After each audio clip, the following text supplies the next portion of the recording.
में भी तपस्वियों का तेज भरा है।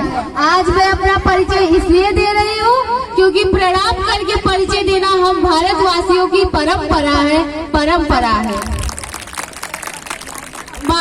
माननीय सभा में उपस्थित समस्त निर्णायक मंडल के सदस्यों एवं समस्त श्रोतागण, मैं आप लोगों के समक्ष देश प्रेम एवं राष्ट्र निर्माण के उपलक्ष्य में कुछ बातों को बताने आई हूँ।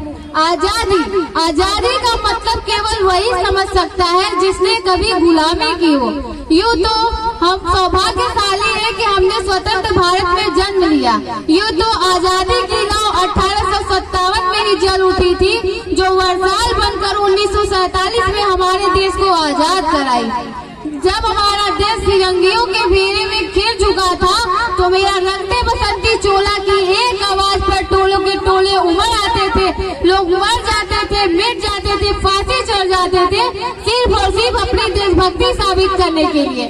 और मैं उन दिनों शहीद हुए माओ के घरों के हालात जब वो औरतें कुछ इस प्रकार बयां करती थी कि साहब प्यार भी भरपूर गया, मांग का सिंदूर गया, नन्हे नौनिहालों की लंगोटियां चली गई, छोटे छोटे बच्चों की चोटियां चली गई, बाप की कमाई गई, भाई की पढ़ाई गई, एक ऐसा विस्फोट हुआ न जाने जिसमें की कई बोटियां चली गई। और आपके लिए तो एक आदमी मरा है साहब, हमारे घर की तो रोटियां चली गई, रोटियां चली गई।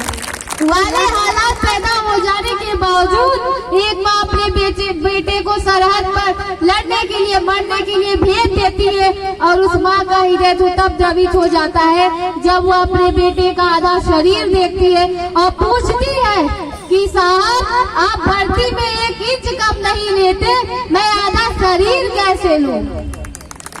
अटल बिहारी वाजपेयी जी ने शायद ये कहा था कि भारत कोई भूमि का टुकड़ा नहीं है, यह एक जीता जागता राष्ट्र पुरुष है।